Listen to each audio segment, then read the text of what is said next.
Alors, salutations à tous et bienvenue dans le débrief. Alors aujourd'hui, nous allons bien sûr passer en revue le dernier live de Zul Lassan. Le titre qu'il a donné à ce live, c'est Prédication de Jean-Baptiste ou Jean le Baptiste, connu bien sûr sous ce nom-là dans la Bible classique, toutes versions confondues.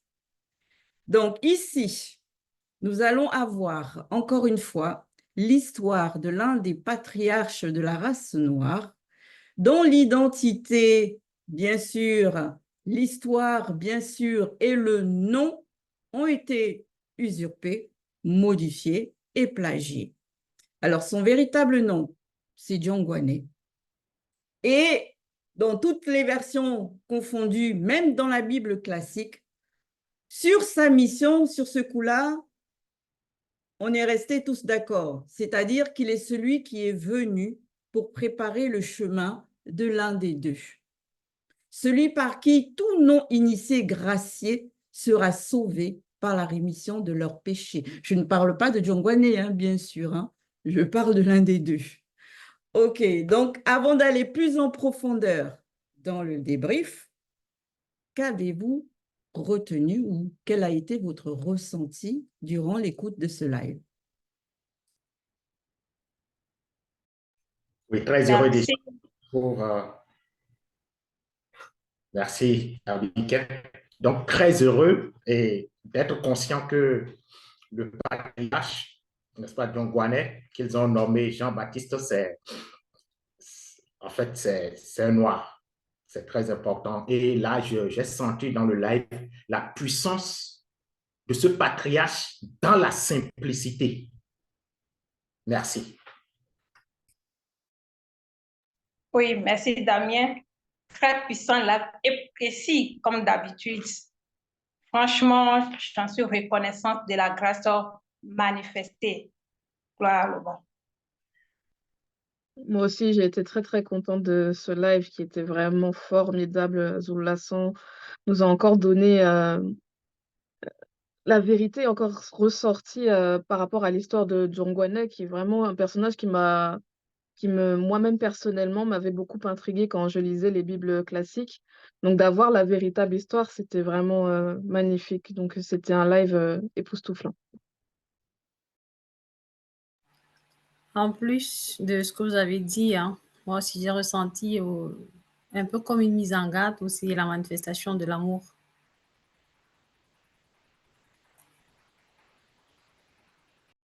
Oui, pour ma part, c'était vraiment un enseignement vraiment puissant parce que ça permet de transcender vraiment la conscience par rapport à ce qui s'est passé dans les temps d'autrefois, dont on n'a pas beaucoup d'éclairage, en fait, d'éclaircissement là-dessus. Et encore une fois, le Lassan nous éclaire, nous apporte encore des substances pour pouvoir bien avancer. Pour ma Pour part, ma part, j'ai vas-y. ressenti la manifestation de la grâce encore, c'est-à-dire c'était un live plaisant, c'était réconfortant parce qu'au travers de ça, j'ai encore mieux compris la mission qu'avait Djongwane, c'est-à-dire pour ceux qui ont accepté le verbe comme moi, comme toi qui écoutes aujourd'hui. Et encore, j'ai ressenti du réconfort, du courage de persévérer sur le chemin de sanctification. Pour ma part, j'ai été très ému car le sujet du baptême est un sujet qui vraiment fait l'objet de beaucoup de confusion dans notre siècle présent et c'était vraiment une fierté d'avoir tous ces éclaircissements par le seul enseignant mandaté du Lassan. Moi, j'ai été heureux d'être éclairé encore sur la personnalité et le personnage de John Wayne et les détails que Zulu Lasson a apportés sur le rôle qu'il avait à jouer par rapport à la préparation de la venue de l'un des deux. Alors, pour ma part, moi, j'ai été vraiment ravie de ce live-là, particulièrement sur Jean le Baptiste, parce qu'à cause des films-là, j'avais vraiment une image et une idée pas très fleurissante, pas très positive, on va dire, de Jean le Baptiste. Dans les films, on le voyait toujours comme quelqu'un qui était fou, qui était toujours mal habillé, genre sale. en haillons, qui marchait ça et là, comme si c'était une personne qui n'avait pas de bonne manière et dont la mission, en fait, n'était pas si importante que ça. Dans les films, c'est souvent comme ça qu'on le représente, dans tous les films confondus, quoi. Là, toujours cette allure-là qu'on lui donne de négliger. Et donc, vraiment, je rends gloire à Loba que Zul Lassan lui rende vraiment le digne hommage qu'il mérite. Parce que vraiment, ce patriarche, c'est quelqu'un. C'est pas n'importe qui. Et ça, c'est la première des choses que j'ai retenues. Et ça, vraiment, ça m'a ravi qu'on redore son blason, on va dire ça comme ça, à Djongwane ou Jean le Baptiste de la Bible classique. Donc, on va passer du suite dans le vif du sujet. La phase 1, Zul Lassan l'a intitulée « D'où vient le baptême de Djongwane ?» Qu'avez-vous retenu de cette phrase?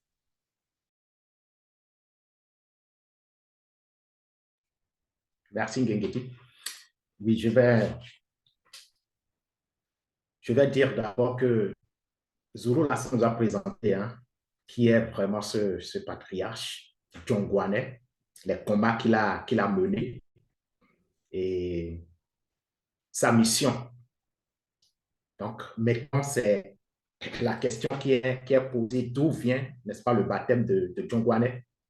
Et Zulu Lassan a répondu, n'est-ce pas, à cette question à la fin, mais avant, il nous a montré réellement, c'est-à-dire pas à pas, comment on peut comprendre, n'est-ce pas, d'où vient la mission de Djongwane.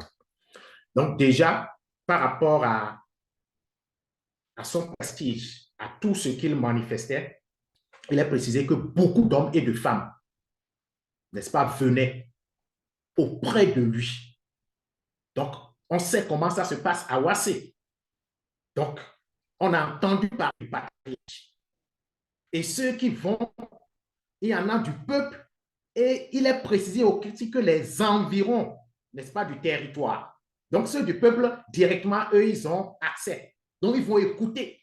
L'information va partir. Mais est-ce que tu as entendu parler de tel? Et les gens vont accourir. Mais c'est bien précisé que ceux-là, quand ils viennent, c'est pour un but précis, pour le spectacle. C'est pour un but précis. Ça veut dire qu'ils attendaient quelque chose. Ils avaient une promesse et ils attendaient, n'est-ce pas, la promesse. J'ai vu ça comme une image des gens qui sont dans l'obscurité et il y en a deux groupes dans l'obscurité, mais dans l'obscurité, il y en a qui ont les yeux verts. C'est ceux-là qui sont beaucoup, on a dit, qui venaient. Mais il y en a qui ont les yeux fermés dans l'obscurité. Mais quand la lampe va s'allumer dans cette obscurité opaque-là, qui va symboliser le péché et tout ça, ceux qui ont les yeux ouverts, ils vont voir rapidement, n'est-ce pas, la lumière. Et c'est ça qui s'est passé ici. Ils ont accouru et pour se faire consacrer. Donc, je vais m'arrêter là d'abord. Merci. Oui, je vais continuer dans le même sens que toi. Moi, c'est justement la renommée, comme tu le disais tout à l'heure, Damien. C'est la renommée de Djongwane. Généralement, il y a des gens qui se font, c'est dit, une image par leurs actes. Et ils ont des actes mauvais. C'est ça, on dit peut-être, celui-là, il est le plus grand féman parce qu'il a vraiment fait de mauvaises choses. Tel autre, il a fait ceci, il est peut-être le meilleur sportif. Mais ça, c'est encore des choses du visible. Ça, c'est encore des choses, voilà, de cette réalité.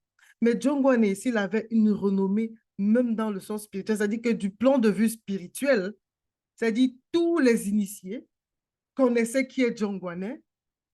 Et maintenant, tous ceux qui ont accepté le verbe, tous ceux qui sont venus à lui, reconnaissaient aussi que c'est un grand Mutopeda Moudi. Et c'est ça, justement, la renommée a un impact. Elle peut être positive, elle peut être négative. Il est recommandé d'avoir une renommée qui glorifie d'abord Loba. Elle doit être automatiquement positive. Maintenant, c'est à chacun de voir que, bon, choisit ce qu'il veut, mais ce qui est recommandé, c'est de choisir selon le verbe, c'est-à-dire la renommée du verbe. Merci. Dans la continuité, Alors, moi, pour ma part, ce que j'ai retenu d'abord de Jean le Baptiste, donc de Djongwane, c'est que c'est le pionnier du baptême par immersion dans l'eau. C'est vraiment, certes, il nous révèle hein, que c'était aussi un acte qui était connu hein, par tous les initiés et tous les Mutopeda Mundi, et c'était une loi, mais c'est vraiment John Guané qui a mis ça en pratique durant sa mission dans le visible. Et ce qui me laisse justement m'interroger, même pas m'interroger, c'est-à-dire que quand j'ai fait la comparaison avec ce qui se pratique dans les églises et les églises catholiques romaines ou même dans les églises éveillées, ça n'a absolument rien à voir. Ça n'a absolument rien à voir parce que déjà dans ces églises-là, déjà dans l'église catholique romaine, c'est juste un petit peu d'eau là qu'on vient te verser ici au niveau de la fontanelle. Et dans les églises éveillées, là, on va carrément te plonger, que ce soit dans une piscine ou alors on va dire, dans un lac ou une rivière quelconque. Alors que ici, là, dans ce live, on nous révèle vraiment que l'eau avec laquelle Jean Guané baptisait les gens, là, ce n'était pas n'importe quelle eau. C'était une eau sacrée. Et cette eau sacrée-là, elle avait un symbole spirituel. Elle représentait la nouvelle naissance par la repentance. Ça, c'est déjà un point vraiment très précis. Parce que je ne sais pas si dans les églises, là, ou que ce soit catholique ou toutes les églises éveillées, on dit aux gens que quand ils font cet acte-là, quand ils copient d'après ce que Jean le Baptiste a fait, c'est vraiment parce que là, ici, on les consacre par la repentance. Parce qu'il me semble qu'il y a des personnes qui pensent que c'est en faisant ça qu'ils reçoivent le Saint-Esprit. Alors que ça n'a rien à voir. Ça n'a absolument rien à voir. Le mandat de John Guané était bien précis. C'était amener les gens à la repentance. Et pas plus que ça. Les amener juste à la repentance. Et c'est quoi l'affaire aussi qu'ils mettent les croix sur les fronts des gens? Est-ce que Jean le Baptiste, il fait ça? Nulle part, on nous a dit qu'une fois qu'il a plongé quelqu'un dans l'eau, et quand la personne revient, on lui fait le dessin de la croix sur son front ou au-dessus de lui, ou peu importe, mais en tout cas, comme s'il scellait son baptême par le signe de croix. Donc, à un moment donné, quand on veut copier d'après le modèle, il faut vraiment le copier véritablement et pas rajouter des choses par-dessus, comme le font toutes ces autres églises de nos jours. Oui, Effectivement, Ngengeti, comme tu l'as mentionné aussi avec Damien, toutes les personnes qui venaient vers John Guané, c'était des personnes qui devaient se repentir, ils avaient des fautes. Et on sait que lorsque la grâce se manifeste, c'est toutes les personnes qui ont reçu la manifestation de la grâce qui se sont retrouvées vers John Guané. Et la repentance, ici là dont on parle, c'est dans les trois plans. C'est dans l'esprit, et c'est dans l'âme et c'est dans le corps aussi. Et nous savons, et cette purification, c'est la protection de la manifestation du verbe de l'Oba. Et on sait que pour qu'elle puisse rester, il faut aussi que tu demeures dans la grâce. La purification en soi ici n'a rien à voir avec ce que les faux pasteurs font dans les églises de réveil aujourd'hui.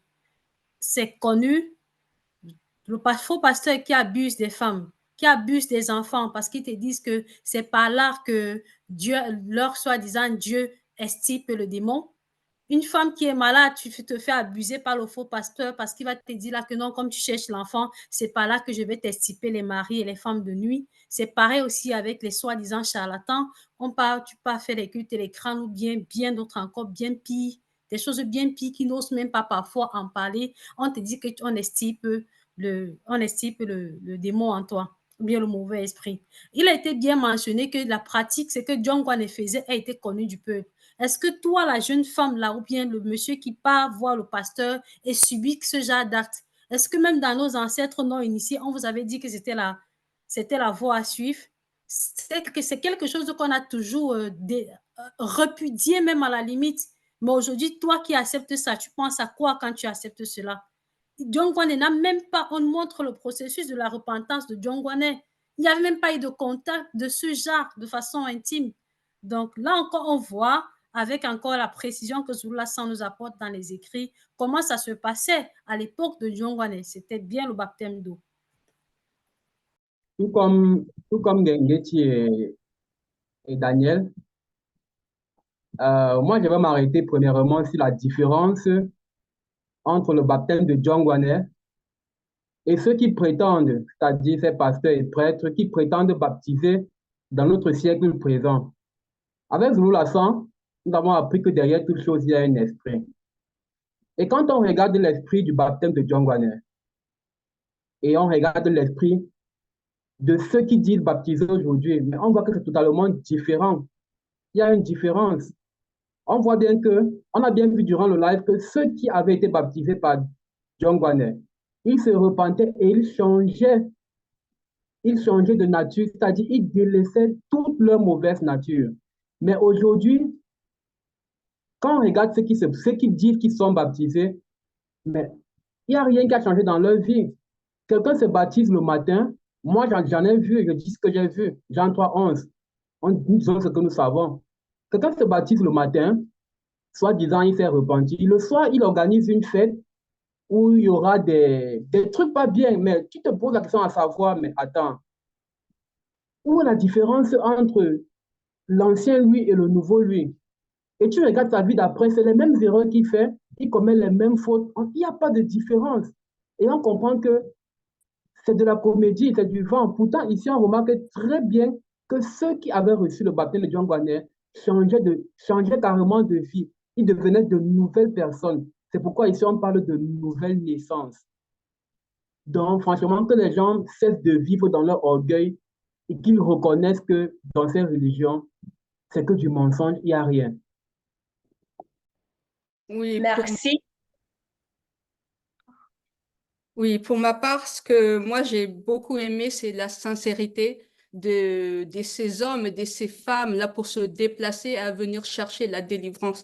Quand on lit là, on voit que ces personnes, ils étaient fatigués en fait d'être dans cet état-là parce qu'ils se déplaçaient en nombre pour venir prendre cette délivrance-là. On sait qu'avec le verbe, hein, pour que le verbe agisse, il faut que ça agisse avec le spirituel. Et ça me touche énormément parce qu'ils n'avaient même pas honte, là, d'aller confesser leurs fautes, tout ça. C'est pas comme dans les fausses églises où tu vas vers on va dire, au confessionnal, et là, tu vas donner ta liste, là. Tu fais comme une liste de courses, tu vas citer, j'ai fait ça, j'ai fait ça, j'ai fait ça, j'ai fait ça, j'ai fait ça. Mais où se retrouve la repentance là-dedans? Parfois, le prêtre, quand même, il va te dire que non, si tu as oublié, c'est que Dieu, il t'a pardonné. Mais non, en fait, la vraie repentance, c'est que tu sens réellement que tu regrettes la chose. Et ça m'a vraiment touchée parce que eux, là, ils sont venus, ils ont demandé cette délivrance-là et on leur a accordé la manifestation de la grâce. Et ça, c'est quelque chose de vraiment très, très touchant. En tout cas, moi, ça m'a beaucoup touchée. Oui, merci. Et Camilla, je vais continuer dans ta lancée en disant que la repentance, comme tu as bien commencé, ça va même au-delà du fait d'avoir le remords, même de pleurer, de couler les larmes chaudes, d'avoir des douleurs, tout ce qu'on peut manifester, ou dire même dans les détails, tout ce qu'on a fait. Mais c'est vraiment un processus de la sanctification très important. Et cela, c'est quelque chose qu'il faut véritablement prendre en compte. Parce que beaucoup sont véritablement dans la confusion. Ils ne savent pas véritablement ce qu'on appelle la repentance. Il faut véritablement être dans le verbe, dans la vérité, capable Zulu Lassan, pour connaître véritablement le mystère même de la repentance. Merci. Oui, et je poursuivrai en disant que par rapport à la repentance du fait de se baptiser avec John Guanet, on comprend que c'est vraiment un acte de purification et un acte conscient. C'est-à-dire que la personne qui allait pour se faire baptiser par John Guanet savait vers quoi elle allait et c'était d'elle-même selon son libre arbitre. Ça fait une grosse différence avec le baptême des catholiques. Pour ma part, lorsque j'ai été bébé, donc moi, j'ai aucun de souvenir de ce qui s'est passé, j'ai juste les photos. Je sais qu'à un moment donné, mes parents m'ont amené quelque part, il y a quelqu'un qui a versé de l'eau sur ma tête. Donc, vous voyez, moi, je n'ai rien demandé, je n'avais ni libre arbitre, ni conscience, je n'avais pas besoin de me repentir, puisqu'à ce moment-là, j'étais qu'un bébé, je devais avoir 6 ou 7 mois. Donc, ça, c'est là qu'on voit que vraiment, c'est religieux, en fait. Il n'y a pas d'état de conscience véritable par rapport à la vérité, c'est que les gens font les choses, on va dire, par répétition, sans qu'il y ait aucune forme et sorte de spiritualité derrière. C'est juste des actes anodins pour se dire appartenir à Dieu, alors que les comportements en eux-mêmes ne changent pas, comme vous l'avez déjà énoncé. Et ça fait une grande différence déjà avec la vérité. L'acte de repentance était sincère et ça venait de personnes qui étaient conscientes et qui agissaient dans leur libre arbitre. Moi, ce que je voudrais ajouter ici, c'est celui-même qui accomplissait ce rituel, Jongwane. Lorsqu'on parle de lui, Zola a attiré notre attention sur sa lignée. Donc, en tant que mandaté, il n'était pas n'importe qui. Il nous a fait savoir qu'il était un kakéa, donc, de la tribu de Lévi. Donc, ça veut dire que lui-même, en tant que mandaté, en tant qu'exécutant de ce rite-là, il avait le plein pouvoir pour amener ces gens-là à cette nouvelle naissance, à cette repentance-là. Contrairement à ce qu'on voit aujourd'hui, comme la plupart d'entre vous l'ont signifié, les gens veulent imiter, mais eux-mêmes, ils ne sont pas mandatés. Et ils veulent faire quelque chose qui a déjà été dépassé. Donc, ils doivent faire attention. Lorsqu'on parle de la spiritualité, ce n'est pas de la rigolade. Merci. Merci, Baume. Une autre chose aussi que moi, j'aimerais aussi mettre le doigt dessus, c'est tout le cérémonial qu'ils font dans ces églises-là, que ce soit catholiques ou éveillés, hein, autour du baptême. Quand on entend parler comment Jean Gouanet, lui, il faisait, on voit juste des personnes qui se rendent auprès de lui, devant d'autres personnes qui ne sont pas forcément de la même race ou qui ne pratiquent pas forcément la foi, mais ils sont là, ils regardent, ça se passait à l'air libre, tranquille, ils parlent, ils prêchent, et puis ils les baptisent. Et puis c'est comme ça, chacun se lève et puis il part. Mais dans les églises aujourd'hui, là, c'est tout un cérémonial, tout un spectacle. Moi, personnellement, j'ai déjà assisté parce que, en ayant des proches qui sont dans les églises éveillées, ils aiment bien vous inviter hein, pour assister à leur culte. Et si tu refuses, là, tant pis pour toi. Hein. C'est comme si tu devenais l'antéchrist parce que tu refuses d'aller dans leur truc. Donc, une fois, j'y suis allée. J'ai dit, OK, je vais y aller. Et c'était la cérémonie où il y avait des baptêmes. Tu vois d'un côté, tu vois l'orchestre qui commence à jouer, on voit les chantres qui commencent à chanter et plein des personnes qui sont là debout, genre, je ne sais pas, ce sont les témoins ou je ne sais pas comment les appeler, mais chacun a son rôle, l'autre qui va tenir la serviette, l'autre qui va tenir le nouvel habit que tu vas porter quand tu vas sortir de l'eau, mais vraiment que du spectacle. Et dans les églises catholiques, n'en parlons même pas. Là, on nous affable carrément de parrain et de marraine. Où est-ce que dans ce que Jean-Baptiste il fait, là, il y a un parrain ou il y a une marraine? Oui, c'est que du sensationnel, quoi. C'est que de la sensation et du charnel. Il n'y a rien de spirituel dans ce qu'ils font. Parce que Jean-Baptiste, quand il consacrait des personnes, il le faisait de manière, Jean Gouanet, il le faisait de manière spirituelle, parce qu'il en avait le pouvoir spirituel. Donc, pas besoin de fioritures visibles. Mais pour nous, là, il faut plein de choses visibles. Genre, ça doit nous convaincre, quoi. S'il n'y a pas des choses visibles, bon, on n'est pas convaincu. Ça veut dire que le pasteur qui fait ça ou le prêtre qui fait ça n'a pas la puissance. Alors que Jean Gouanet, comme je dis encore, hein, on le dépeignait tellement, il était toujours avec son haillon, là, comme s'il n'avait pas d'argent, comme s'il mendiait, c'était un vrai mendiant. Mais regardez le pouvoir qui se manifestait de lui en ayant cette capacité de racheter, d'effacer les fautes d'une personne qui venait se confesser de manière volontaire. Donc, il n'y a vraiment pas match quand on parle de la spiritualité. Hein. On n'est vraiment pas dans les sensations. Donc, si vous avez autre chose à ajouter, je vous donne la parole. Sinon, on poursuit dans le déroulement du live. D'accord. Je voudrais juste préciser, comme tu viens de le dire, mais pourtant, il y avait quand même des corrompus au milieu du peuple, des prêtres corrompus qui refusent quand même d'accepter ou de croire à ce pouvoir qui émane du spirituel et à travers John Guanet. Et on voit cela également à cette époque. Comme je l'avais dit tantôt, c'est qu'il faut écouter les enseignements de Zulu Lassans pour connaître le mystère de la sanctification, pour se repentir. Mais il y en a qui vont venir écouter ces enseignements-là, qui vont trouver ça dur, ou bien d'autres vont même apprécier qu'ici, c'est la vérité. Mais ils ne vont pas quand même, ils ne vont pas accepter, adhérer à cette vérité-là, parce qu'il y a en eux quelque chose qui les empêche déjà leur propre intérêt. Alors, c'est vraiment primordial et nécessaire de faire cette marche-là dans la sanctification avec les enseignements des Zulu Lassans. Merci. Oui, j'ajouterais aussi que Zulu Lassans, à un moment donné, dans cette phase, a dit une phrase qui m'a vraiment marquée. Ne pas croire en John Guanet, ça veut dire ne pas croire au Verbe. Et lorsqu'on entend ces propos-là, on se dit, mais il y en a qui, par exemple, veulent faire le tri par rapport aux écrits ou choisir, par exemple, qui ils souhaitent écouter, qui ils ne veulent pas écouter, comme si, en fait, on pouvait donner son avis et avoir quand même accès au Verbe ou à la repentance. Or, là, lorsqu'on dit ne pas croire en John Guanet, c'est ne pas croire au Verbe. Ça veut dire que si quelqu'un est envoyé par le Verbe et qu'on ne croit pas en lui, en fait, notre foi se repose sur quoi? Et donc, on ne peut pas rejeter quelqu'un qui a été envoyé par le Verbe, un messager, un prophète, un Muto Pedamundi, ou ne serait-ce que, je parlerai même du deuxième né.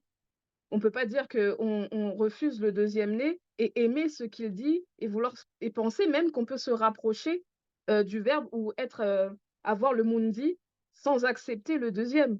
En fait, tout ce que le Verbe fait, tout ce qui nous est donné par le Verbe, il faut l'accepter. On ne peut pas dire qu'on choisit. C'est pas possible. Parlant de la révélation sur l'origine du baptême de John Guanet, on a bien vu que les prêtres corrompus qui essayaient de piéger Jean qui savait qu'il est le vrai fils noir, malgré leur hypocrisie, ils ont quand même reconnu à l'intérieur d'eux que le baptême de John Guanet venait du visible, du non visible, autant pour moi. Mais aujourd'hui, moi, j'aimerais poser la question à ces soi-disant hommes de Dieu qui s'autoproclament de nos jours. D'où vient leur baptême? Parce que même quand on regarde dans les Bibles actuelles classiques, il est bien mentionné, il dit moi Jean. Il n'a pas dit moi Jean, les pasteurs du XXe siècle. Il a dit moi Jean. Et il a dit celui qui vient après moi baptisera de feu. Mais où est la compréhension de ces hommes de Dieu là qui se disent spirituels? Ils ne savent même pas lire leurs écritures. Le baptême, c'était pour un but, c'était pour préparer un chemin, le chemin de l'un des deux, le premier-né. C'était ça le but. Mais maintenant, le premier-né, de quoi baptiser, de quoi de nos jours on baptise encore? Le but, c'est quoi? Parce que il y a ce qu'on appelle les gestes prophétiques, comme le dit souvent Zulu. On ne fait pas les choses pour faire. Le but du baptême aujourd'hui, c'est quoi? Quand on a déjà reçu la visite du premier et qu'aujourd'hui, on a la visite du deuxième, en cette époque de grâce. À quoi sert encore le baptême? Franchement, il faut comprendre les Écritures et comprendre les gestes prophétiques. Effectivement, moi aussi, j'ai rebondi sur ça, Yves, parce que vraiment, là, on nous révèle le but du baptême par l'eau sacrée. Ça veut dire que ça te libère juste, on va dire, des fautes que tu as eues à commettre avant ton baptême. Mais ça ne te protège pas néanmoins de pouvoir commettre d'autres fautes par la suite. Donc, ça veut dire que si aujourd'hui, certains pensent qu'il faut juste se baptiser de l'eau et puis l'affaire est réglée, on comprend tout de suite que c'est une hérésie. Parce que si l'affaire est réglée, ça veut dire que tu vas passer ton temps à te baptiser encore et encore et encore jusqu'à ce que tu quittes le visible pour avoir la possibilité d'être sauvé. Parce que nous savons que c'est par le Saint-Esprit qu'on arrive à être sauvé véritablement, à accéder, on va dire, au grand ordre des choses.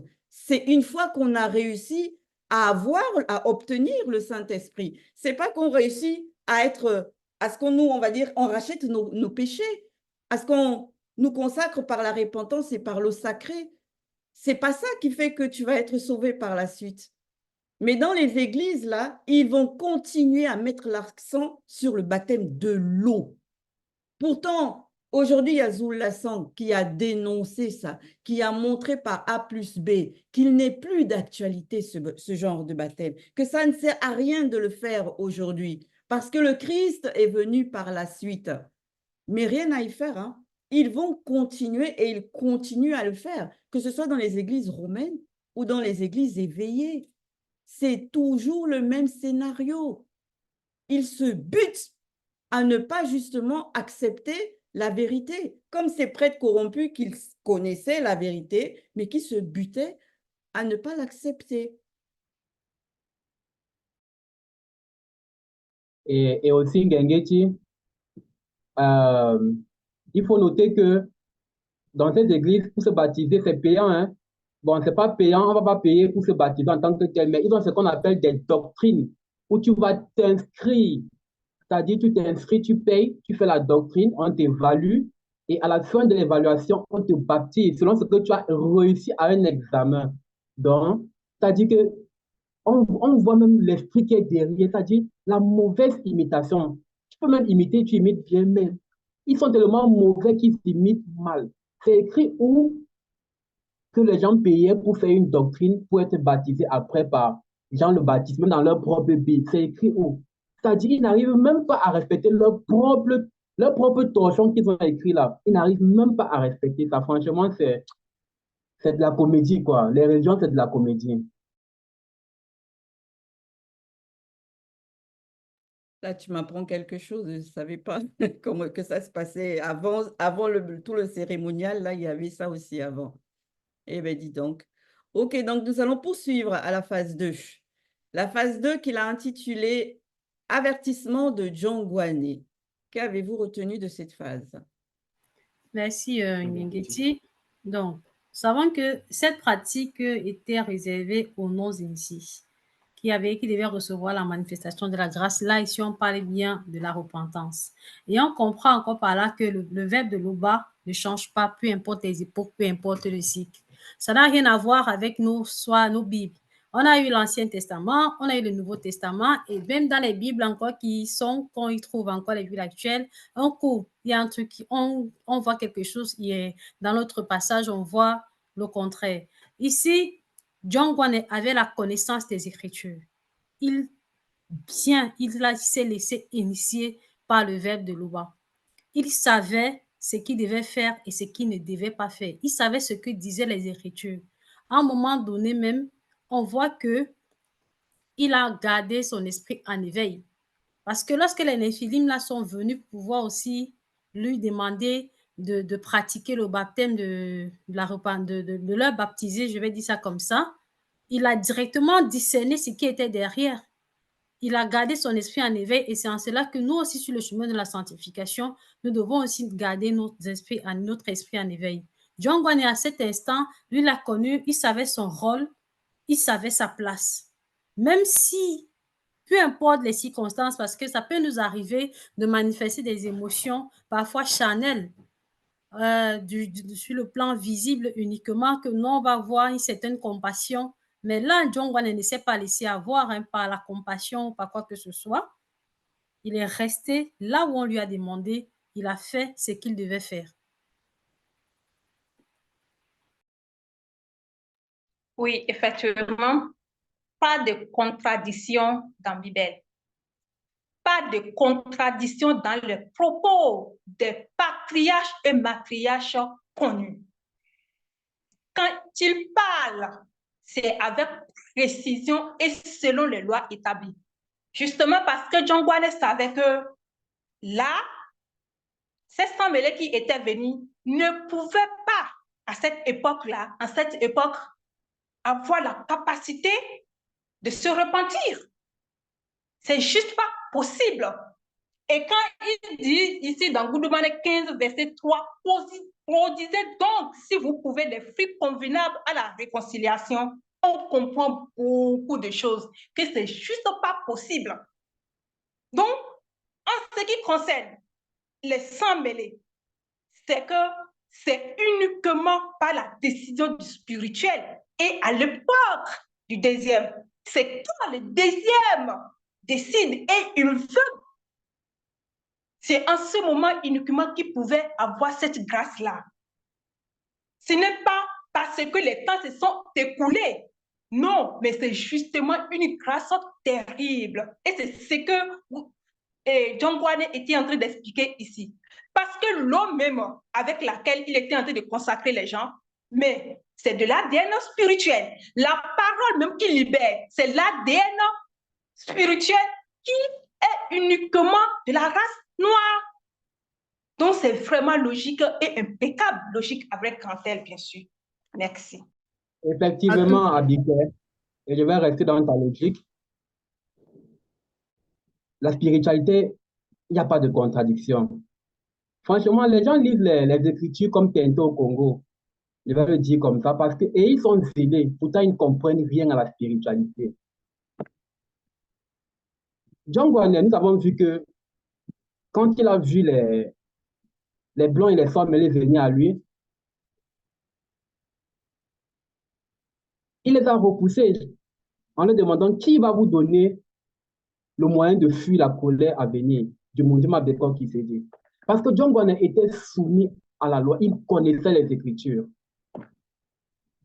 Et il savait qu'il préparait le chemin pour le premier-né, qui est Jock Isabelle, le vrai Christ noir. Et il savait de là que Jock Isabelle ne venait pas pour les Blancs et les femmes mêlées, mais il venait uniquement pour ceux de la race originelle. Et même dans leur propre torchon, c'est écrit, où ce fameux Jésus dit, je suis venu uniquement pour les brebis perdues de la communauté d'Israël. C'est écrit, mais ils ne savent pas. Aujourd'hui, on voit des prêtres qui baptisent des Blancs et des femmes. Ils les baptisent pour qui? Pour quelle prophétie? Pour réaliser quoi? C'est quoi en fait?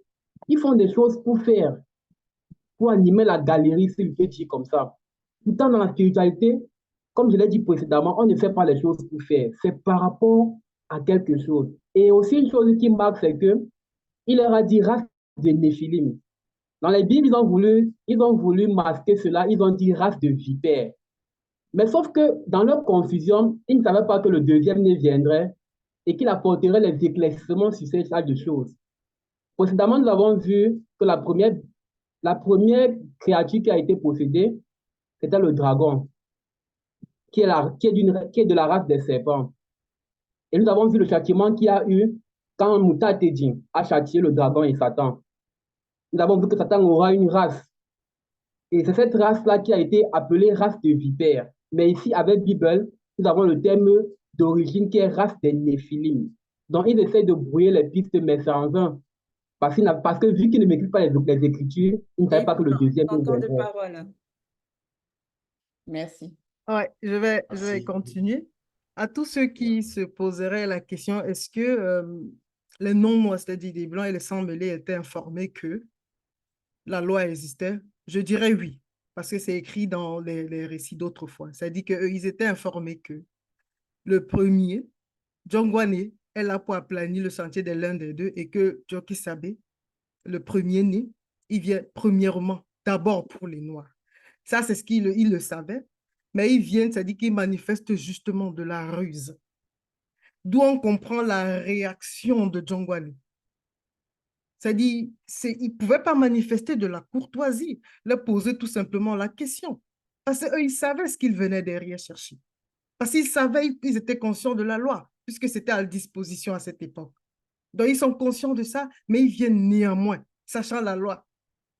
Et maintenant, lorsque John Guané dit, même sachant qu'il est à l'époque où il y a le premier-né, la loi dit que c'est le deuxième qui viendra permettre que les autres races entrent dans la bergerie, bien que le premier-né peut le faire. C'est pour ça qu'on dit encore que dans la spiritualité, il y a de l'ordre.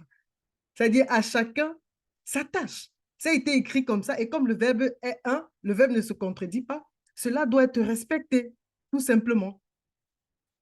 Donc, ce n'est pas que le premier-né, Jock Isabelle, lui ne pouvait pas permettre que ces Néphilim ou bien les Blancs, les autres races entrent, mais tout simplement que la loi, elle a dit comme ça. Et Joki Sabé fait un avec le verbe, le deuxième fait aussi un avec le verbe, dont la loi d'être juste respectée. C'est un fait.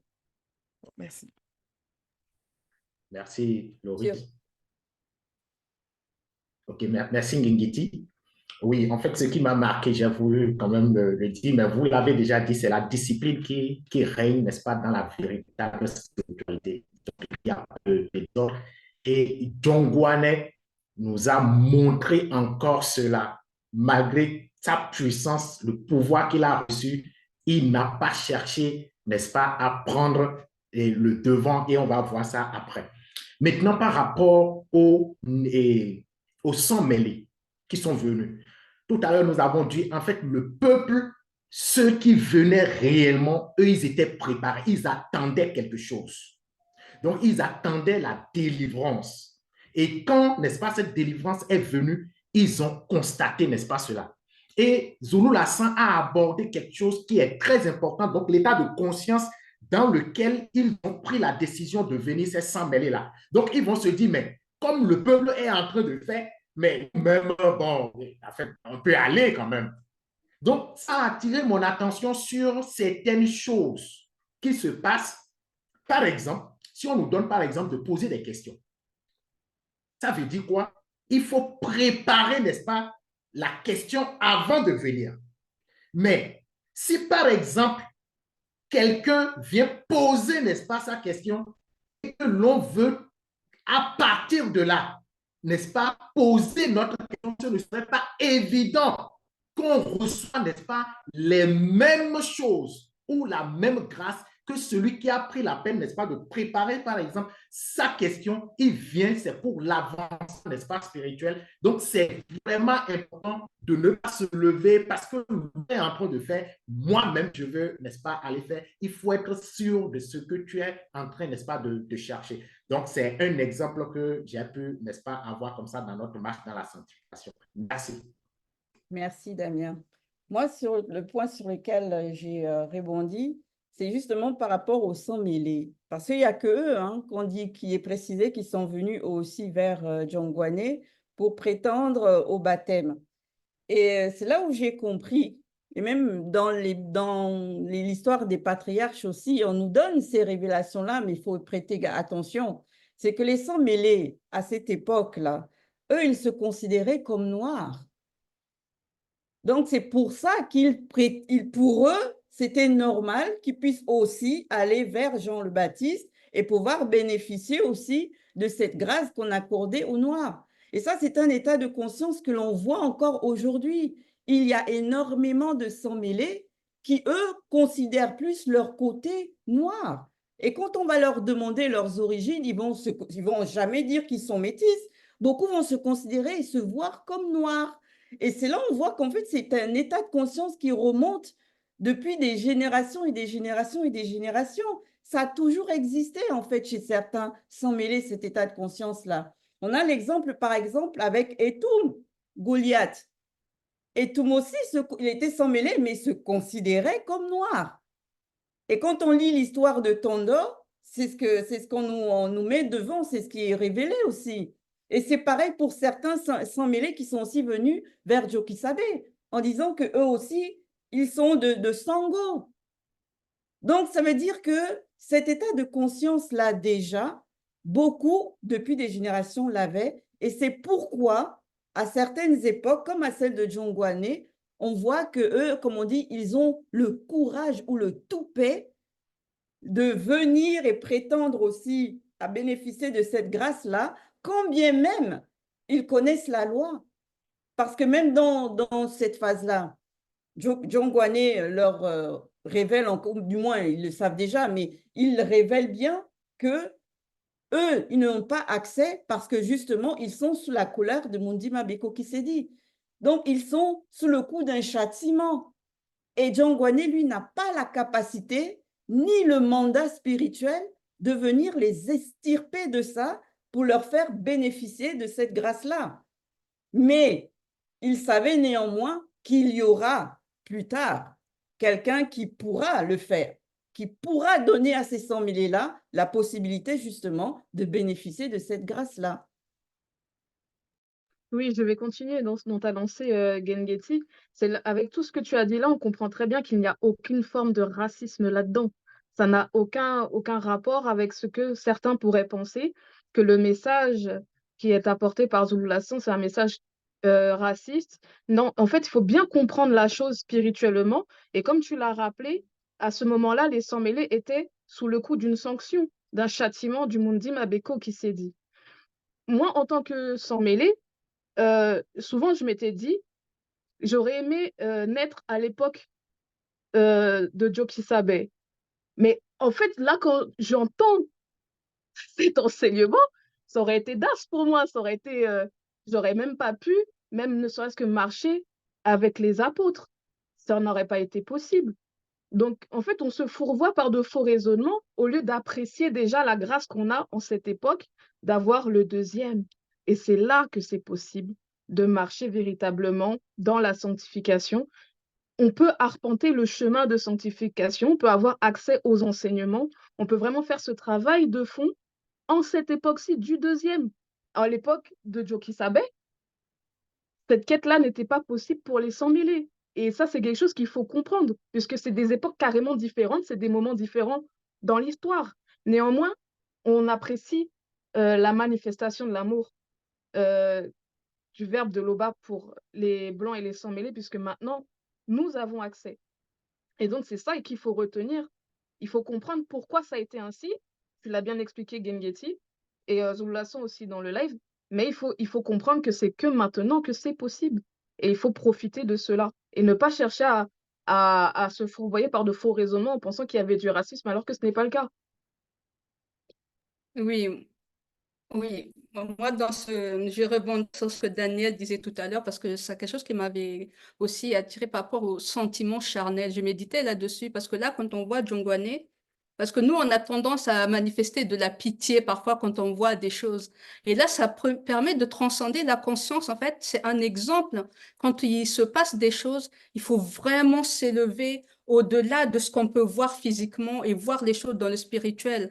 Et là, ça m'a rappelé même par rapport à Mwenen avec ses fils. Lorsque Ndimabeko qui s'est dit on va dire, à frapper ses fils, il fallait qu'il se retire de ce sentiment charnel-là. Et ça, c'est un exemple parce que dans notre marche de tous les jours, on doit aller au-dessus vraiment. Pour moi, c'était vraiment euh, une manière de comment encore bien grandir dans l'avancement spirituel. Parce que la pitié, parfois, on peut le ressentir, on voit des choses, des fois, on veut dire, oh, mais pourquoi? Parce que ceci, cela. Mais non, il y a quelque chose qui est établi, il faut suivre juste le chemin. Et ça, cette partie-là, ça nous montre que non, il faut voir selon le spirituel, transcender la conscience. Oui, moi je dirais aussi que ce que j'ai compris, c'est que dans la spiritualité, il n'y a pas l'opportunisme. Parfois, certaines personnes peuvent voir quelque chose se faire, elles aussi, elles viennent. Il faut aussi que je fasse un peu comme on a vu avec ces 100 millions. Dans la spiritualité, c'est chaque chose à sa place. Ça va encore dans ce sens avec ce que Zoula a démonté par rapport à la foi de la femme syrophénicienne. On a montré là que la contradiction, pourtant, ce JC dans les Bibles classiques dit qu'il est venu pour les brebis et que le pain qu'il donne aux petits-enfants, c'est pour les petits-enfants. Mais on voit que la femme syrophénicienne bénéficie des miettes. Pourtant, ça ne devrait pas être le cas. Donc, on voit ici une opportuniste. Pourtant, dans la spiritualité, c'est pas ça. C'est chaque chose à sa place. Tu peux vouloir manifester quelque chose en fonction de ta volonté, de ton émotion. Mais si ce n'est pas le temps indiqué, ça ne passe pas. Donc, c'est ce que moi j'ai encore compris dans la spiritualité. Je peux ajouter quelque chose, Mélodie? Oui. Donc, durant aussi live, Zulu Lassans nous a parlé un peu d'un avertissement un peu bien plus précis que John Gwane voulait nous faire comprendre. Et là, j'ai compris encore que davantage, en plus de ce qui a été dit, qu'aucune créature n'est indispensable dans le fonctionnement de la création de l'Oba. Donc, ce qu'il a créé et de ce qu'il a permis que ce soit maintenu à l'existence. Personne. Donc là, on comprend encore que si tu es correct dans ta marche, tu restes. Si on t'attribue une place selon le verbe, tant que tu demeures sur ta place et tu es dans ton rôle, tu es là parce que le verbe de l'Oba manifeste la justice. Mais une fois que tu te déplaces dans le mauvais sens, ah mais non, mais tu es remplacé comme pas possible. Non, ne passe même pas. Il ne faut même pas rester comme ça, là, comme on va penser un peu dans l'exemple de quand tu vas ouvrir une entreprise dans le visible, tu auras besoin des pionniers pour pouvoir maintenir ton entreprise. Quand même, tu sais que, bon, voilà les personnes sur qui je peux compter pour que l'entreprise puisse fonctionner. S'ils me lâchent, il y aura quand même un déphasage. S'ils me lâchent là, l'entreprise, elle peut couler. Mais avec la spiritualité, ce n'est pas le cas. Hein. Ne faut pas, là tu comprends encore qu'il ne faut même pas penser un seul instant que maintenant, comme je suis à ce niveau, si à un moment donné je me retourne à côté, le verbe va penser quoi? Ah non, il n'a pas besoin de nous. Il ne faut même pas qu'on se leurre là-dessus. Rien et rien du tout par rapport à ça. Merci, Daniel. Un point aussi important que j'ai noté, que Abiké a relevé, c'est par rapport à l'ADN spirituel. Et il est vrai que Zulasan nous révèle ici que l'eau sacrée, là, avec laquelle Jongwane utilisait pour pouvoir accomplir la consécration par la repentance, cette eau-là avait l'ADN spirituel. Et cet ADN spirituel était commun à celui des non-initiés qui venaient vers lui pour justement recevoir la repentance. Du coup, quand j'ai entendu ça, je me suis dit, mince, comment est-ce que l'on peut vivre dans une réalité comme ça, sachant qu'il y a autant de révélations cachées? Ça veut dire que l'eau, là, quand je disais tout à l'heure que ce n'est pas n'importe quelle eau que tu prends, tu ouvres l'eau du robinet ou l'eau du fourrage et puis tu remplis quelque chose et puis tu consacres une personne avec. Cette eau-là a l'ADN spirituel, ça veut dire qu'elle est noire. En vérité, de l'autre côté, on va voir l'eau du visible physique comme de l'eau, mais au niveau du spirituel, cette eau-là a une identité noire. Elle a la même identité que les entités du grand ordre des choses et elle a la même identité que les fils de Motu. Elle est noire. C'est en cela que ce baptême-là était que pour les non-initiés. C'est-à-dire ceux qui avaient cet ADN-là spirituel commun avec cette eau-là. Parce que si ce n'était pas le cas, comme a dit Zoulassan, admettons qu'à un moment donné, ils puissent faire place à la compassion, quoique bon, on sait que ce n'était pas le cas, mais dit, admettons que Jongwane faisait place à la compassion et qu'il baptisait néanmoins ces 100 000-là. Rien n'allait se passer pour eux. Parce que cette eau-là, elle est effective que uniquement quand il s'agit des non-initiés, des personnes avec qui elle partage le même ADN spirituel. C'est en cela qu'elle peut les purifier, esprit, corps et âme. Et on voit, comme on disait toujours, on te verse l'eau, tu es sans mêlé eau, tu es blanc, qu'importe la race, on te baptise aujourd'hui par l'eau. Ça met encore l'accent sur le no-sense que l'on voit partout aujourd'hui dans toutes ces religions diverses et variées, quoi.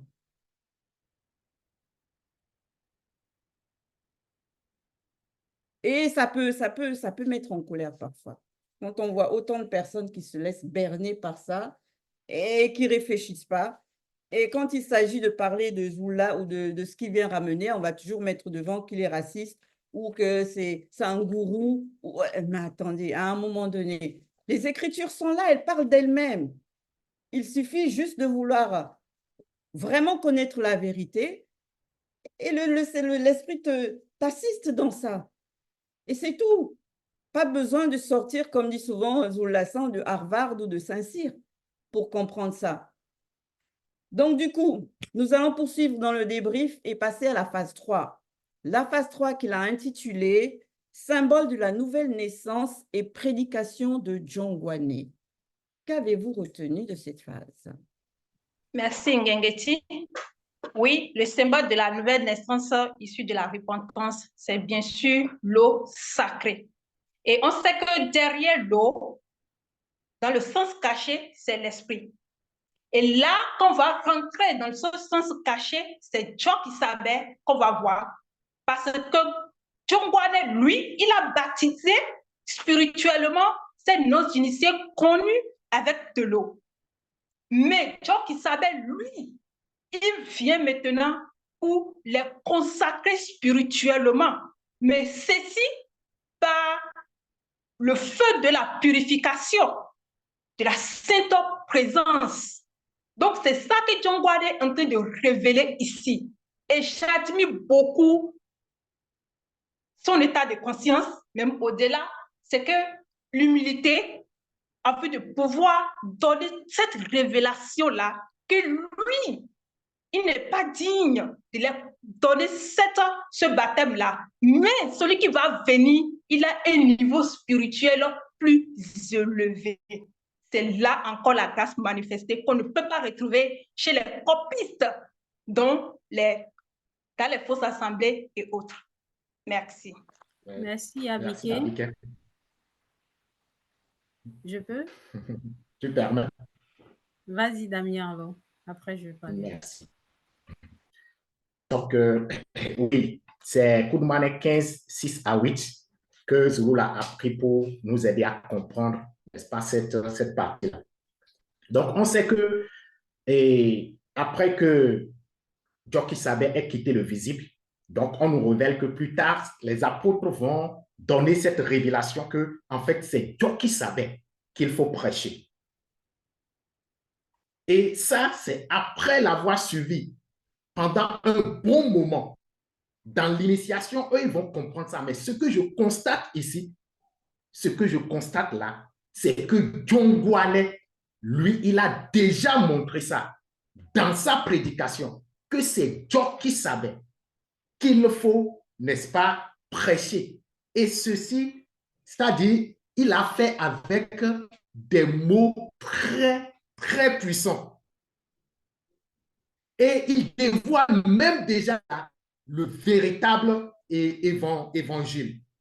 Donc, il dévoile même la mission de ce qu'il savait après. Donc, c'est pour montrer, c'est-à-dire la puissance, malgré encore cette puissance, comme Abikel a dit, malgré cette ouverture, malgré cette élévation-là, malgré ça, c'est-à-dire, il était toujours humble. Il était toujours humble.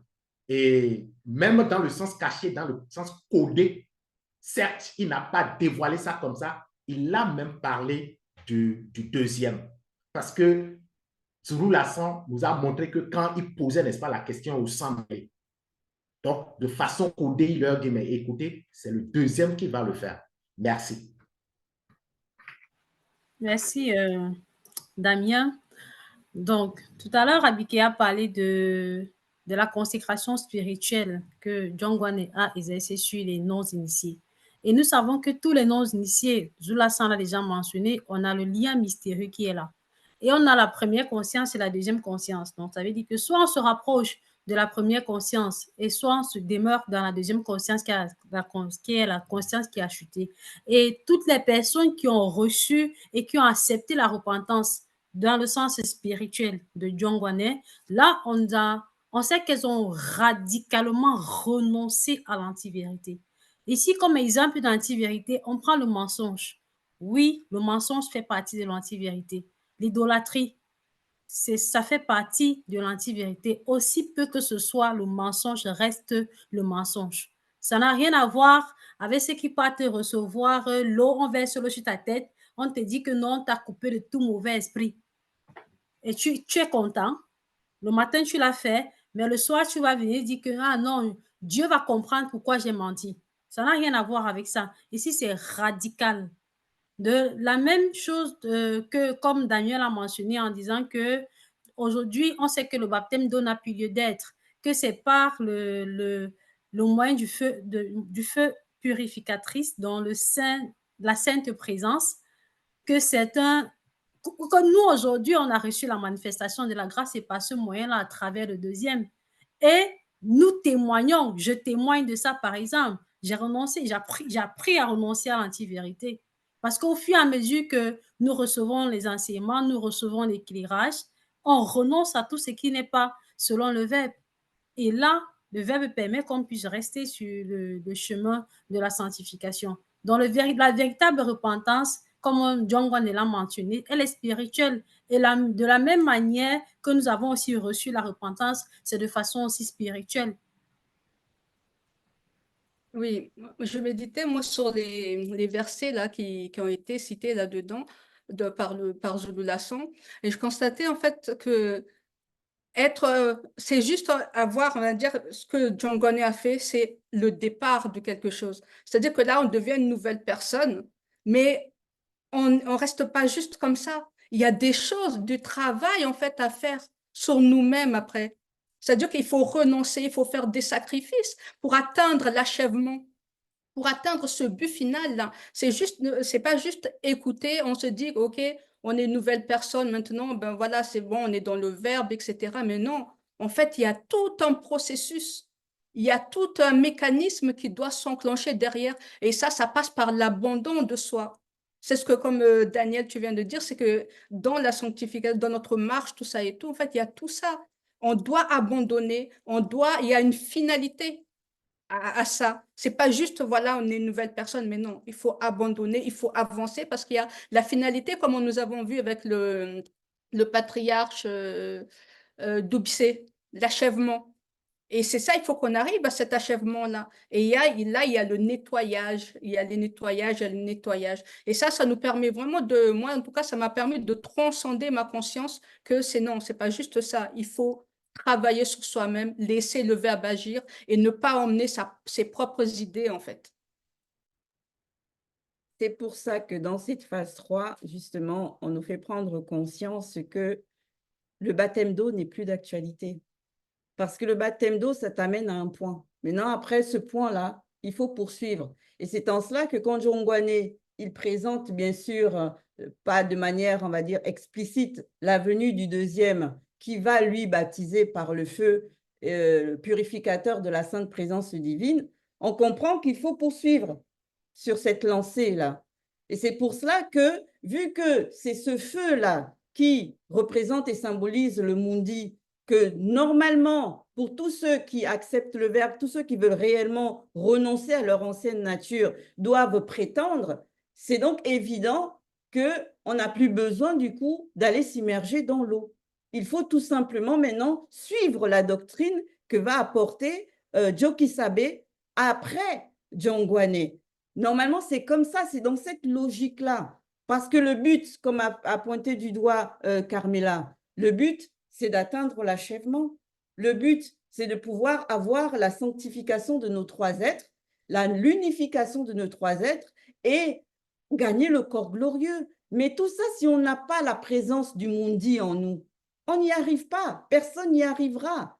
Et ça, dans le parcours de Jokisabe, même avec les apôtres, on le comprend.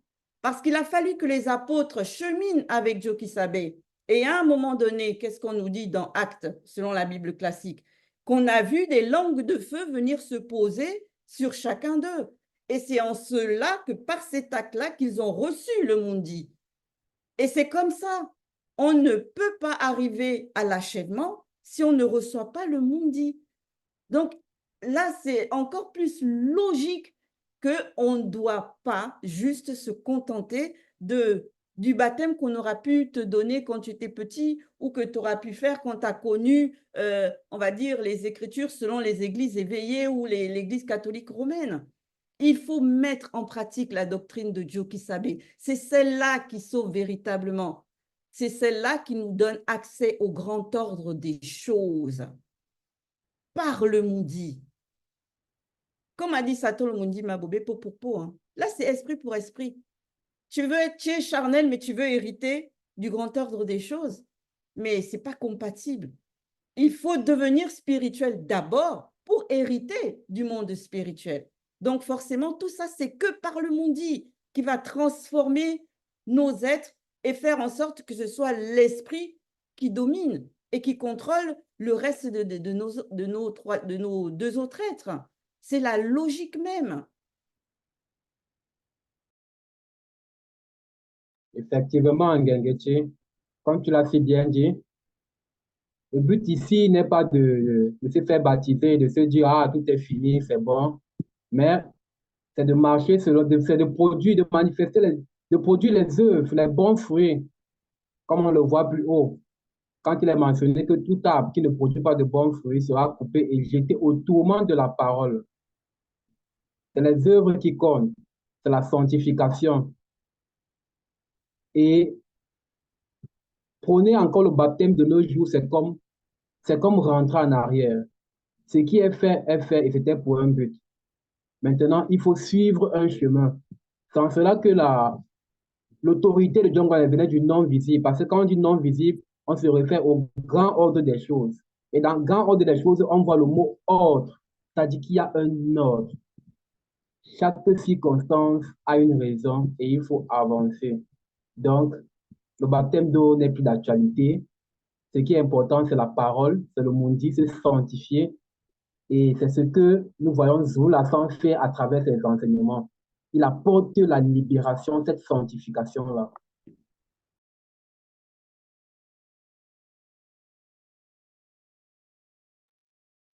Il y a aussi un autre point que j'ai rebondi dessus dans cette phase 3 là. C'est par rapport au verset 8, quand justement ici on nous fait prendre conscience de tous ceux qui n'auront pas reçu la grâce. Donc, ceux-là seront bien sûr livrés spirituellement. Ça, c'est une notion que beaucoup, en fait, comprennent de travers. Quand ils entendent livrer spirituellement, ils se disent que de ce fait, comme ils sont livrés spirituellement, ça veut dire que dans leur existence du visible, là, ben, tout va aller de travers.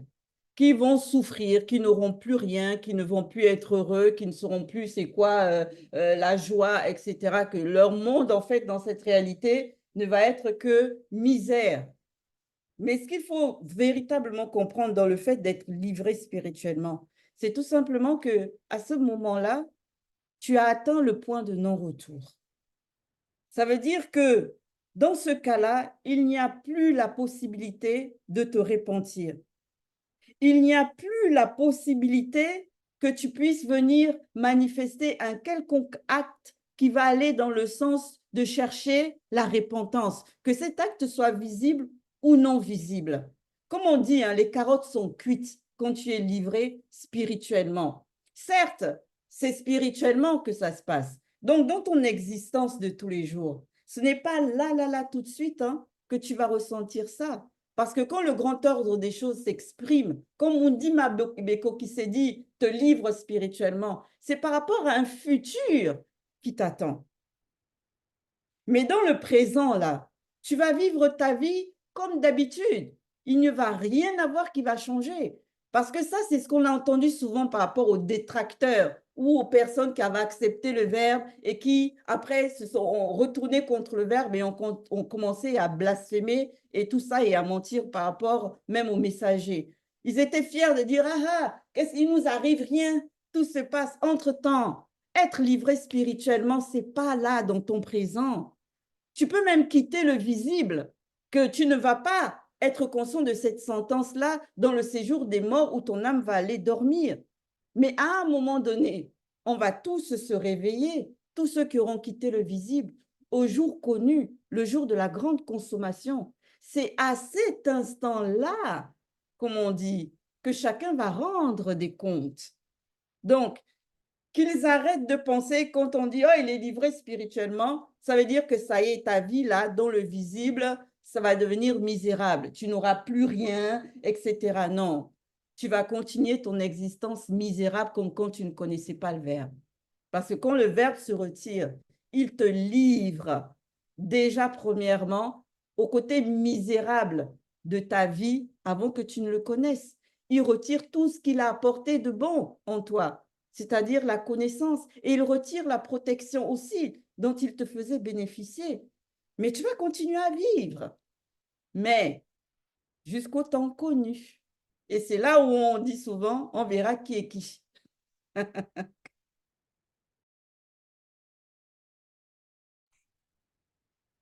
Oui, si tu permets. Oui, tu peux y aller, Damien. Oui, juste quelques... J'ai fait une remarque au verset 6. Il est parlé toujours du feu, donc par rapport au baptême que Joki savait va manifester. Et c'est avec F majuscule. Et au niveau du verset 8, donc il est question aussi du feu par rapport, n'est-ce pas, au châtiment, mais ici avec petit f. Et Zulu Lassan a bien précisé que, en fait, ça n'a rien à voir, ce feu avec petit M n'a rien à voir avec l'enfer. Et c'est là qu'on doit comprendre que ça soit la récompense pour ceux-là qui vont se soumettre au Verbe pour recevoir, n'est-ce pas, le maudit, que ça soit le châtiment pour ceux-là qui ne vont pas se soumettre. Donc, tout vient du spirituel et c'est selon la justice. Donc, c'est la petite remarque que j'ai à faire. Merci. D'accord, merci Damien. On poursuit donc dans le déroulement du débrief, du live, pardon, et on va à la phase 4. La phase 4 qu'il a intitulée « Djongwane révèle son identité prophétique ».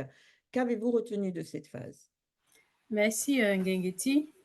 Donc, ici, nous comprenons qu'à cette époque, les faux pasteurs de cette époque avaient une connaissance superficielle des Écritures.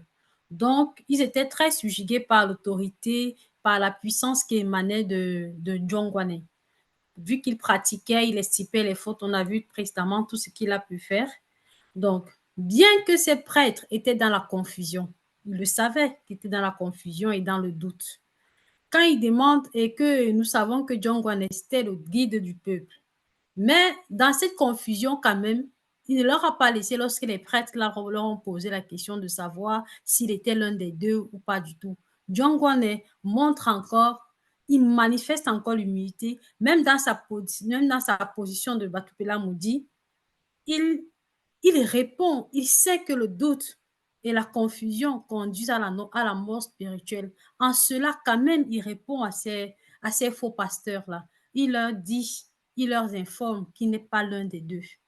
Il n'est non plus le Mutopela Moudibé qu'eux, ils ont lu dans les Écritures. Directement, il lève ce doute-là, bien que ces pasteurs et ces faux pasteurs-là étaient dans la confusion. Et là, ça, moi, dans ma méditation, je comprends encore que ça m'a marqué que même si nous, aujourd'hui, on a reçu l'éclairage et qu'on a en face de nous des personnes qui sont dans la confusion, il faut toujours qu'on puisse rester selon l'état de conscience du Verbe et qu'on manifeste l'humilité en toutes circonstances. C'est quelque chose qui m'a vraiment marqué dans son attitude. Merci Daniel. Moi, ce qui m'a aussi, que j'ai beaucoup aimé dans cette phase-là, c'est par rapport à la connaissance de son histoire que Djongwane a manifestée. Il est vrai qu'aujourd'hui, quand on voit l'état du monde, hein, on voit qu'il y a beaucoup qui sont en pleine phase de crise identitaire. Il y a beaucoup qui ne connaissent pas leur histoire. Beaucoup ne savent pas où se situer par rapport justement à leur origine, que ce soit raciale ou leur appartenance au niveau même de lignée ou de descendance. Et ça fait un tel désordre. Mais ici, là, à travers l'exemple de Djongwane, quand tu vois qu'il parle avec certitude des patriarches qui l'ont précédé, pourtant, il y a beaucoup d'écart entre eux. Hein. Ce n'est pas comme si, ou des personnes qui vont arriver. Il ne vit pas l'instant présent, on va dire ça comme ça, chose qui dénote bien sûr qu'il est aussi un véritable Mutopela Mundi. Mais en connaissant la jeunesse de quelqu'un, quand tu connais ta jeunesse, quand tu connais l'histoire de ton peuple, tu es comme un arbre qui a des racines. Tu es bien enraciné dans les profondeurs du sol. Ça fait que quelles que soient les circonstances qui puissent se manifester autour de toi, quels que soient les événements qui puissent se passer autour de toi, toi, tu restes stable. Tu ne tombes pas. Parce que quand tu as toutes ces informations-là sur toi et que ces informations, en fait, deviennent comme le matériel que l'on va utiliser, par exemple, pour construire une fondation. On va dire un édifice qui a des bonnes bases, qui est basé sur des fondations solides. Est-ce que cet édifice-là peut s'écrouler? Non, bien au contraire. Il peut même continuer à s'élever encore et encore et encore et encore. Et du coup, en connaissant notre genèse, on sait où on va. On a la vision de là où on doit se trouver. Quel acte qu'il faut qu'on pose? Ça, on va dire, ça définit notre comportement, notre personnalité entière. Alors que si ça, là, ça fait défaut, on voit aujourd'hui des gens qui vont s'accrocher à, par exemple, aller chercher à se marier avec d'autres races pour pouvoir exister, ou qui vont s'accrocher sur les biens de la richesse divisible pour pouvoir exister, alors que juste quand tu connais ton arbre généalogique, et je ne parle pas de l'arbre des parents, grands-parents, tous les noms initiés là, hein. Je parle vraiment de ton arbre généalogique par rapport à l'aube des temps, donc depuis Moto. Quand tu connais ça, ne peux-tu pas juste marcher la tête haute avec fierté? Que tu aies une Tesla garée dans ton parking ou que tu aies une mention de je ne sais pas combien de hectares de superficie habitable. Tu marches la tête haute. Et c'était le cas de John Guané. Comme je dis, on l'a toujours dépeint comme quelqu'un avec des habits déchirés, c'était tout sale. Mais il marchait la tête haute. Il ne baissait la tête devant personne, même devant les rois de son époque. Il ne baissait pas sa tête. Et ça, franchement, on ne peut dire que gloire à Louba par rapport à ça. La Pour raison ma pour part, laquelle j'aimerais vraiment revenir c'est la raison pour laquelle il est important de ne pas poser la question aux religieux, aux charlatans. Qui es-tu vraiment? Parce que la réponse qu'il va te donner, oh, ça va t'épuiser. C'est-à-dire que je suis loin de l'Éternel. C'est moi qui traduis les rêves. C'est moi qui est à la droite de Dieu. Je suis le pape, le représentant de Dieu sur terre. Toi-même, tu t'assois, tu écoutes les réponses, tu dis que, hey, est-ce qu'il est même conscient de ce qu'il dit? C'est-à-dire qu'il s'accapare ça et il accepte ça. C'est-à-dire que toi qui es là, tu as accepté la vérité, tu t'attends à ce qu'il te donne une identité selon le verbe, mais il te sort des allégations, c'est-à-dire que des hérésies auxquelles il embrasse, il adhère, mais pour toi, ça devient comme folie. C'est-à-dire que tu écoutes de la folie, de la bêtise, en fait. Et c'est tout ça qui est vraiment épuisant. Et ici, là, John Guané, de parce que tu as dit, Gengeti, c'est-à-dire que quand tu connais ton identité, franchement, tu parles avec assurance. Tu marches avec la tête haute. Et c'est très important. C'est ça qu'il faut noter dans ça. C'est-à-dire, il ne faut pas aller chercher, poser les questions là à ceux qui franchement, ils ne sont pas stables. Pour ma part, hein, parce que c'est épuisant, en fait. Merci. Moi, Oui, j'aimerais bien revenir sur les propos de Daniel quand elle a dit que les faux pasteurs maîtrisent les Écritures. Moi, je ne dirais pas qu'ils maîtrisent. Je dirais plutôt qu'ils avaient connaissance, parce qu'il y a une différence entre avoir connaissance et maîtriser. À leur époque, il y avait des initiés, il y avait des prophètes, contrairement à notre époque. C'est-à-dire, ils étaient accoutumés à écouter ces prophètes-là. Ça ne veut pas dire qu'ils maîtrisaient les Écritures. Et la preuve, on le voit ici dans ce passage, qu'ils n'ont pas pu faire la différence entre l'un des deux et l'un des deux purificateurs Sawa. Ils n'ont pas su faire la différence parce que John Guané étant connecté à l'esprit au Mundi, avait déjà percé le mystère de leurs questions, c'est-à-dire, de par leurs questions, il savait déjà ce qu'il voulait entendre. Mais il a anticipé en disant, moi, je ne suis pas l'un des deux. Mais il pose encore la question, es-tu l'un des deux? Ça veut dire qu'il ne maîtrisait pas les Écritures. Parce que si réellement il maîtrisait les Écritures, il serait informé des prophéties qui avaient annoncé John Guané. Parce que John Guané n'est pas subitement venu dans le visible comme ça, en balade, non. C'est un prophète qui avait été annoncé par d'autres prophètes avant lui. Donc, pour ainsi dire, il ne maîtrisait pas les Écritures, il avait connaissance. Merci. merci. Abigail, oui, tu peux aller et après. OK, merci. Oui, maintenant parlant de sa mission, franchement, John Guané avait une mission grandiose. Oui, parce qu'il a dit ici dans le verset 12, je suis la voix de celui qui crie dans le désert. Et là encore, il précise, je prépare le chemin de l'un des deux, j'aplanis dans les lieux arides une route pour l'un des deux. N'est-ce pas grandiose cette mission?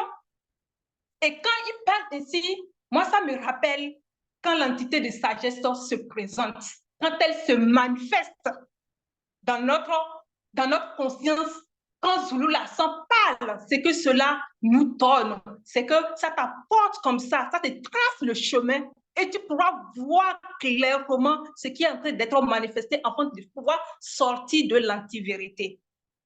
Si je te laisse continuer, Damien. Oui, c'est possible. Ngengeti, je peux aller. D'accord.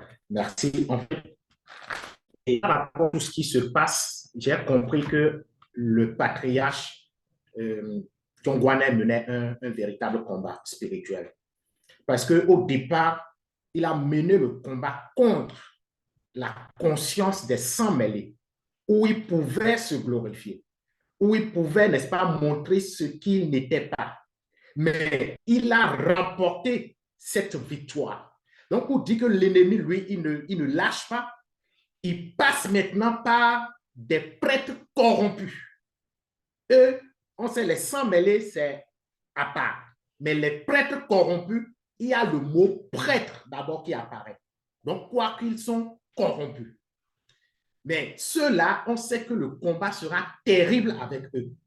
Et j'ai compris que dans les 3 plans, il a mené ce combat. Son esprit était éveillé, il avait fait mention de cela. Et là, quand ils ont posé la question, en fait, qui es-tu? Eh mais, en même temps, eux, ils n'avaient pas dit, mais es-tu l'un des deux? En même temps, il a compris leur état de conscience. Il dit, on va, comme Zulu Lassan l'a dit, il faut qu'on ferme cette porte-là. Je ne suis pas l'un des deux. Ça, c'est l'esprit. Il gagne, n'est-ce pas, le combat par rapport à l'esprit. Mais néanmoins, ils disent, bon, néanmoins, on va t'amener maintenant dans la conscience de l'âme pour voir si on peut t'avoir. Mais est-ce que tu es le Mutopéda Moudi dont on a parlé? On sait que les Batopéda Moudi, ce sont des intermédiaires. Et Zulu Lassan nous a révélé que l'âme, c'est l'intermédiaire entre l'esprit, n'est-ce pas, et le corps. Donc, est-ce que, en fait, tu es le Mutopéda Moudi dont on a parlé? Il dit, là, je ne le suis pas. Et maintenant, on le ramène, certes, on va dire les 2 purificateurs. Lorsqu'on va dire les 2 purificateurs, ça va, c'est que c'est après le dépouillement.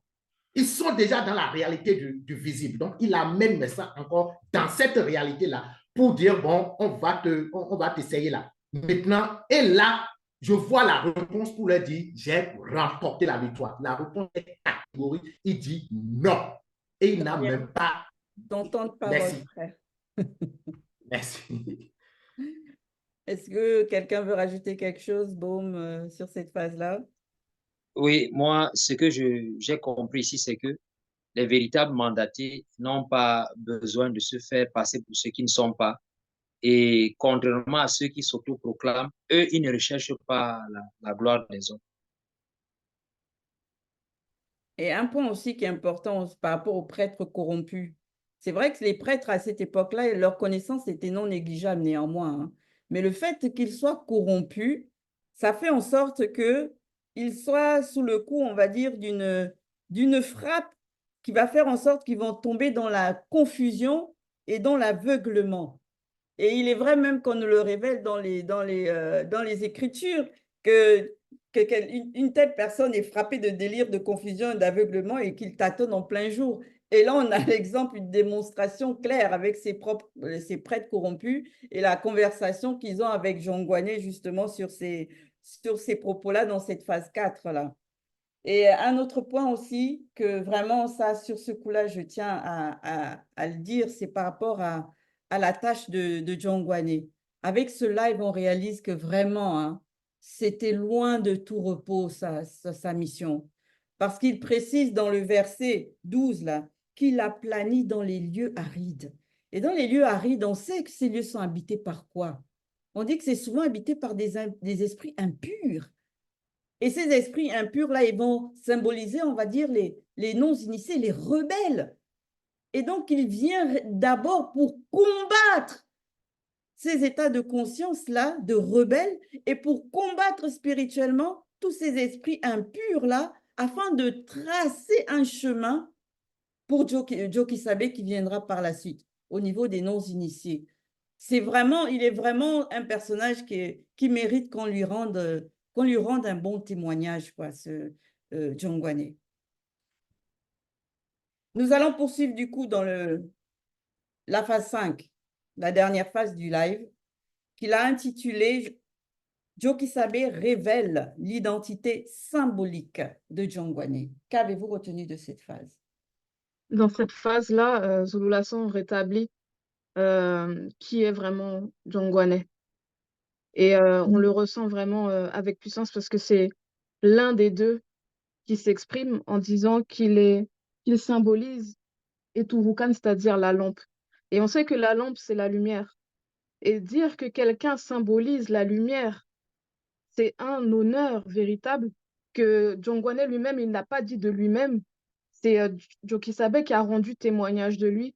Et c'est là qu'on voit que vraiment le langage qu'adopte un Muto Pedamundi, un envoyé, un messager, ça n'a absolument rien à voir avec tout ce qu'on a pu entendre dans le faux.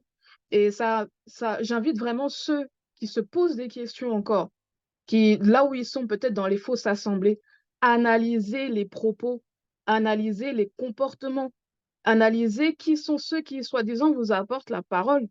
Parce que quand on regarde dans Bibel et comment Zulu Lassong nous présente les bateaux Pedamundi, pardon, les envoyés, les messagers, le langage est carrément différent. Et si on fait appel au discernement et à la sagesse, on comprend qu'il y a vraiment beaucoup de faux pasteurs, il n'y a que des faux pasteurs, et il n'y a qu'une seule personne que l'on peut écouter, en tout cas dans cette réalité du visé en tant qu'enseignant, c'est Zulu Lassong. Et ceux qui l'a mandaté aussi à travers les autres vidéos qu'on peut voir. Donc, il faut en fait vraiment user de discernement, il faut prêter attention au langage, puisque c'est une faculté qui nous est donnée de vraiment faire attention, et donc chacun devrait veiller à cela pour savoir où il est en train de marcher. Ah oui, Ningeti, si tu permets. Ouais. Nous savons que Jongwane, c'est un Mutopeda Moudi exceptionnel. Comme tu l'as dit tout à l'heure, Bekekedi, même le deuxième, même le premier-né, Joki Sabe a témoigné de lui. Cela sous-entend que quoi? Premièrement, il a rempli sa mission. Et ensuite, le Verbe s'est encore glorifié en lui. Mais la question que moi, je me suis néanmoins posée, bien sûr qu'il y a la réponse, c'est de savoir quelle est notre mission à nous autres qui écoutons cela. Notre mission, c'est la sanctification. C'est de justement atteindre l'unification de nos trois êtres, de retourner à l'état de moto. Ça, c'est notre mission. Mais celle de Jongwane, elle était beaucoup plus. Elle était lourde, elle était énorme. Et franchement, tout ce que nous, on nous demande, c'est de respecter le Verbe, c'est la soumission aux lois et aux recommandations. On a les armes pour nous. On a les enseignements pour nous. On a le mode à suivre. Il suffit simplement de nous soumettre au Verbe, de faire notre part, la soumission. Merci. Alors, effectivement, ce live était explosif en beaucoup de révélations que nous avons reçues et on s'est délecté, espérant que chacun va héberger ça à bon escient et en faire très, très bon usage.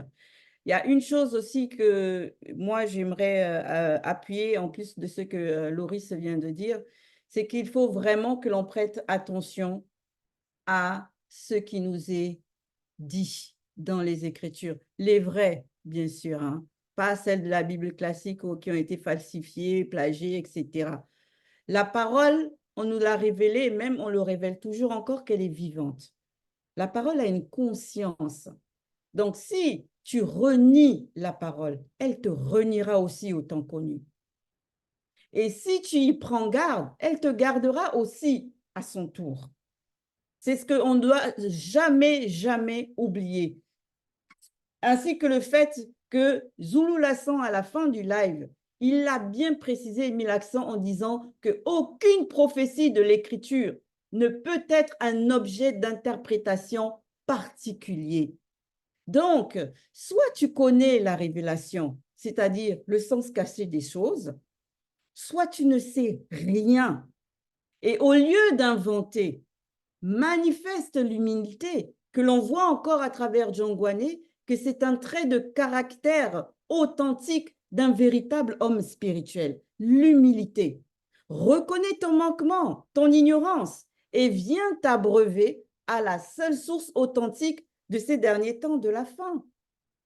Parce que n'oublions pas une chose, hein, on nous dit bien, et même dans les Écritures, que l'humilité précède la gloire.